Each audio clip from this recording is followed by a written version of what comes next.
दोस्तों, आप सोच सकते हो कि रशिया और चाइना आपस में टकराने के बारे में भी सोचेंगे या एक दूसरे को ब्लैकमेल करने की कोशिश करेंगे और उससे भी आगे सैनिक शक्ति प्रदर्शन भी करेंगे। जबकि दोनों देश आपस में बहुत अच्छे दोस्त हैं, बहुत अच्छे रिश्ते रखते हैं, लंबे समय से रिश्ते रखते हैं।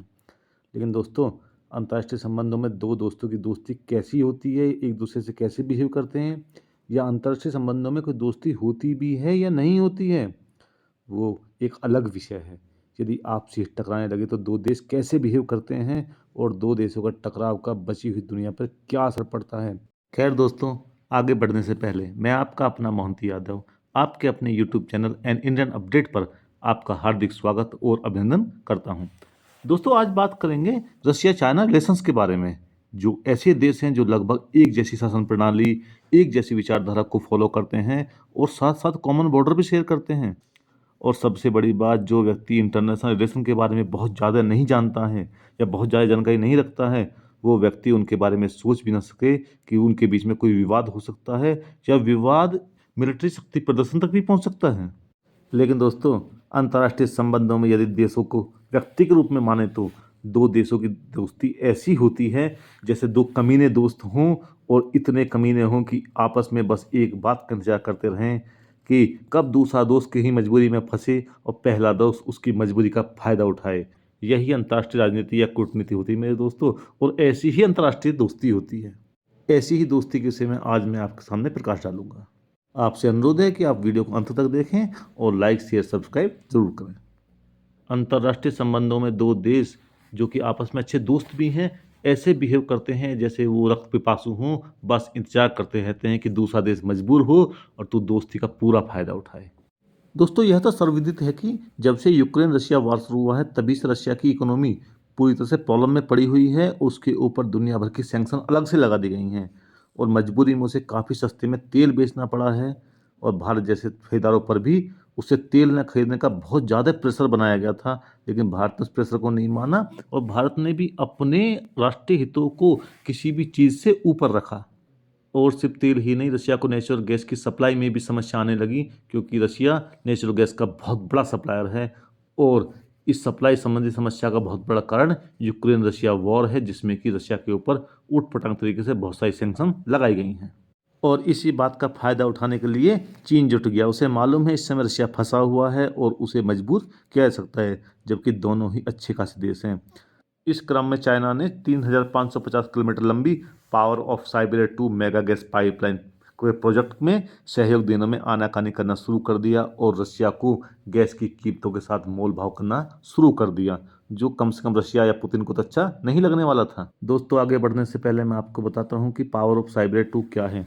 दोस्तों, पावर ऑफ साइबेरिया 2 एक नेचुरल गैस पाइपलाइन प्रोजेक्ट है जिसके कंप्लीट होने पर रशिया के वेस्टर्न साइबेरियन अल्टाई रीजन से नॉर्थ ईस्टर्न चाइना तक आसानी से सप्लाई की जा सकती है। और रशिया चाहता है कि इसमें चाइना ज़्यादा फंडिंग करे, लेकिन चाइना ने मौका देखकर कि रशिया इस समय फंसा हुआ है, फंडिंग में आनाकानी शुरू कर दी। इससे पता चलता है कि इंटरनेशनल रिलेशंस विश्वास और विचारधारा से कहीं ज़्यादा राष्ट्रहित पर टिके होते हैं। और ऐसा चाइना ही कर रहा है, ऐसा भी नहीं है कि हम चाइना को ब्लेम कर रहे हैं।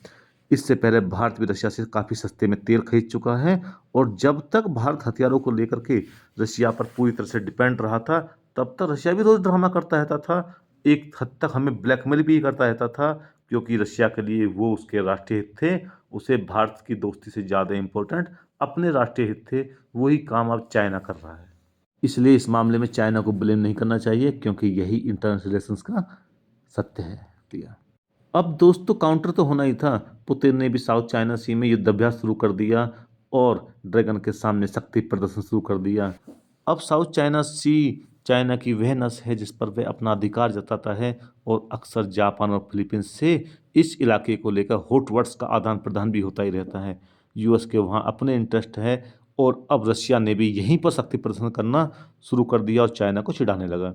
ऐसी ही दोस्ती होती है दोस्तों इंटरनेशनल रिलेशंस में। कोई विचारधारा नहीं, कोई दोस्ती नहीं, सिर्फ और सिर्फ राष्ट्रहित राष्ट्रहित राष्ट्रहित।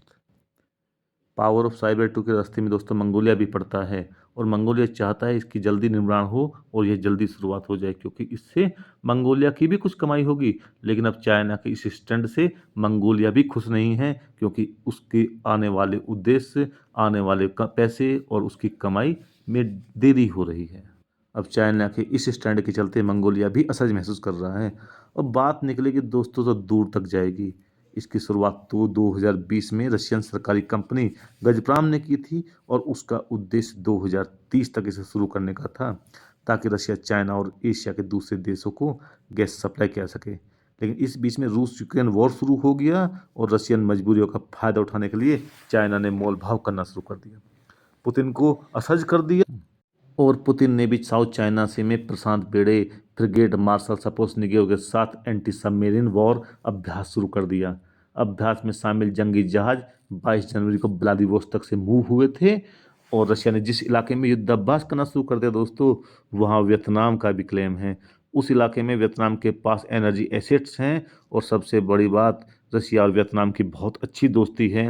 उस इलाके में चाइना भी क्लेम करता है और जिस इलाके में अब रशिया युद्धाभ्यास कर रहा है उस इलाके में वियतनाम का दावा रशिया के इस मूवमेंट के बाद में ज़्यादा मजबूत होता हुआ नजर आएगा या आ रहा है। अब दोस्तों विचारधारा के नाम पर या किसी अन्य नाम पर इंटरनेशनल रिलेशंस को नहीं संभाला जा सकता, क्योंकि इस अंत में राष्ट्रहित ही सबसे ऊपर आते हैं। तो दोस्तों रशिया चाइना कितने भी वैचारिक रूप से एक जैसे कंट्री दिखाई दें, कम्युनिस्ट कंट्री दिखाई दें, कुछ भी शासन प्रणाली एक जैसी रखें, लेकिन जहाँ राष्ट्रहित होते हैं वहाँ सब कुछ पीछे राष्ट्रहित आगे। ऐसे हैं दोस्तों रशिया चाइना रिलेशंस, जहाँ माई वे और हाईवे का फॉर्मूला पूरी तरह से लागू होता है।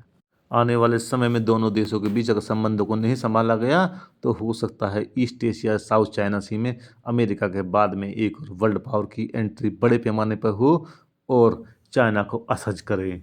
वह एंट्री होगी रशिया की।